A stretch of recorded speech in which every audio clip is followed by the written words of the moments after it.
models. And it will also help you even to assess your targets, maybe your client, maybe your different products. And one very interestingly, because most of the people, they are also from world of academia and also even several with our this education sector. What do you think? In around this since our this lockdown, I mean, it has added to tremendous changes in your higher learning. Most of the teachers, even from humanities, from Sanskrit, Hindi, they were not aware that how to handle with the different cadets, the kind of teaching. I am telling you that our this higher education, which certainly would require us to focus primarily on three things, to my mind. The first segment is what? Learning. So tell me, how many innovations which are taking place and which are improving our inter-communication and our this dialogue. And what do you find? What do you think? Even you during your this interaction, right? Like I mean, this kind of virtual and digital platform on which right now we're interacting, how it became feasible? All the time is being used to manage, even in a conference hall or an auditorium. But this was hardly none of us prior to this belief that it is going to transform our teaching learning even to that huge level. That is marvelous in that sense. Second domain for your our higher education is going to be innovation and research. And I did not mention because we have so many learned speakers and a very intellectual and renowned analysts, which are also going to throw light onto different themes. But yes, second most important, our paradigm is innovation and research. That is also going to be exponentially changed. Third is what our social engagement. That means extension and engagement. That is also very important domain. That is also likely to be highly impacted in your higher education. One more thing that I'd like to share. When we are saying that it is bringing so much of enormous opportunities, will we say more and more our online activities are being added every minute? Because if you look up the trend of your internet users today, I mean, I'll be saying about 47% of the Indian population, they are using internet. And if you're looking up the world trend, approximate more than 54% of an average population of the world, they are using internet. And what is happening? It is a huge data explosion that is taking place. Lot of information. And let me share with you, when you're talking about YouTube, it has become the world's largest virtual university. Everybody can dig into it and can be trained and can train oneself. And there are many people who are without going to any school or any college, they have gained a very good level of their professionalism. That is very important, I'm telling you. And you know, even within a minute, more than 45 lakhs of your YouTube videos are watched. When you're talking to social media, about 40 lakhs of, and if you're talking about that is hunting for the information on your searching or Google, I'm telling you about 38 lakhs of even Google one internet minute. I think that trend would show you how the world is moving and how we as a country are taking even lead on that front. When we are talking about automation, when you are talking about your higher education, when you're talking about your sports industry, when you're talking about your medicines, health and care. I am simply irrespective of any. What do you think? Will it always be safe to operate and to work? Not necessarily. I am telling you, when you just keep an eye onto the that is your world level, your total cyber crimes. Even out of so many countries, we come at number 11 as far as your cyber crime ladder is concerned. And we as a country form 3% of the cyber crimes. United States is the highest with 23%. And this is what I'm talking about, this is a trend. But the point is, when we are moving with this, then who is going to keep us safer? It means your safety saves. If you yourself are not even vigilant about keeping your resources safe, so nobody is going to bother you. Nobody is going to worry about you. So we also need to identify that out of my huge repository, which is a sensitive data, and which is most sensitive, and which is the data that you may like also to share within the public domain. So if you talk about, what is the annual revenue, and that particularly is, spent only due to this cyber crime, annual, in 2019, 2019, in the last year, what it was? It was about 2 trillion. So 2 trillion means that you're about 2000 US billion dollars.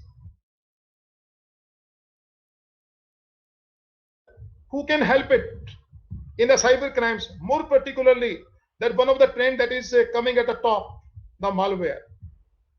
Because sometimes, because all the times we are always looking for something free. Let me tell you, nothing comes free. If something is being offered you free, mind you one thing, there is something suspicious. Maybe not at that point of time, gradually. It will creep into your system and you could be victimized. And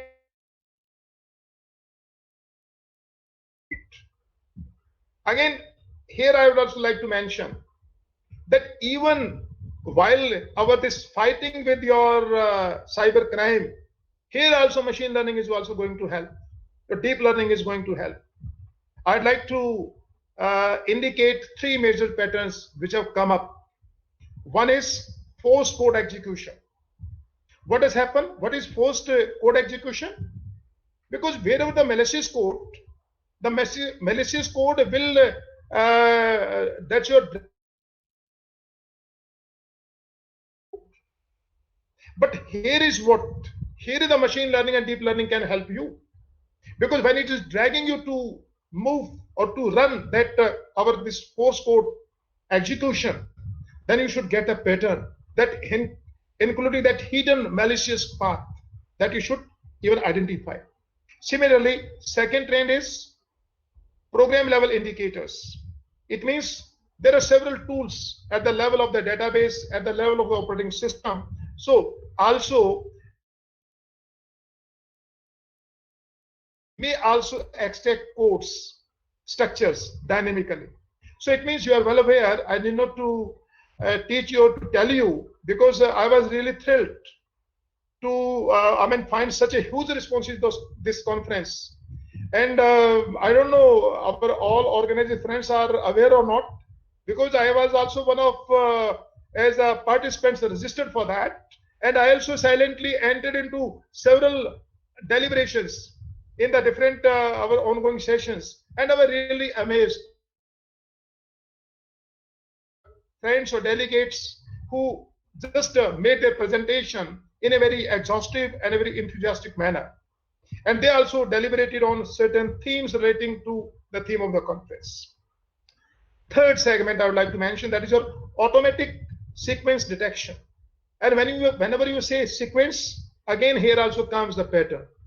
Pattern means again it will be the kind of your you're automatically finding a code sequence with a malware, and that it matches and again it is fed to your machine learning. So when you train the data, even out of all this malware trains, and it ultimately will obviously help you to our this specific remedy.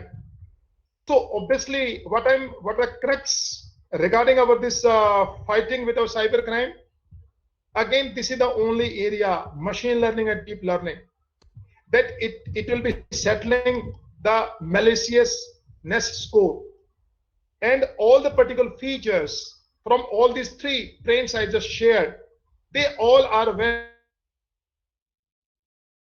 they make use of the neural network. So when you are simply referring that even this, when we are saying AI intervention pre and post COVID, it has been helping. So is the case. Now at the last, what I'm simply trying to convey, therefore I would like to reiterate that all these kind of upcoming technologies or your different domains which have got worldwide attention, including your artificial intelligence, machine learning, digital learning, data science, Internet of Things, big data, blockchain, nothing less than second generation of the internet, because all these hold the potential to immensely impact all walks of life, including your banking, finance, governance, entertainment, food industry, your social media, your businesses, and yes, of course, higher education. All these technologies provide a rich, a very secure, a very transparent platform on which we make. So this internet of value can help to reinvent education in a way the internet of information alone could never do. So newer and newer pedagogical innovations are every day coming into our higher education system. So with all these words, I once again thank you all for giving me a patient hearing on this virtual digital platform while located at scattered parts of the country and abroad. And special thanks to part of this first online international conference on a very appropriate theme as conceived by the visionary and dynamic Vice Chancellor of Gautam Buddha University. Once again, I thank you one and all. Thank you very much. Jai Hind, Jai Bharat. Thank you so much, sir, for recalling us all the heroes of science and encouraging us in this very difficult time of pandemic to use what technology we have, what all progress we have done so far. Thank you so much.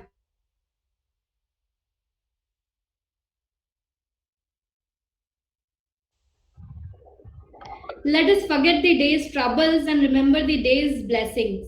Now, I want to convey blessings of Professor Bhagwati Prakash Sharma, Sir Vice Chancellor, Gautam Buddha University, the chief patron of the conference, and thank him for doing all the supports and efforts with the team. Before starting the discussion, considering the importance of time, I request you all to for any questions and queries, write in your chat box mentioning the name to whom you want to ask the questions. We will take all those questions and answers in the last question and answer session.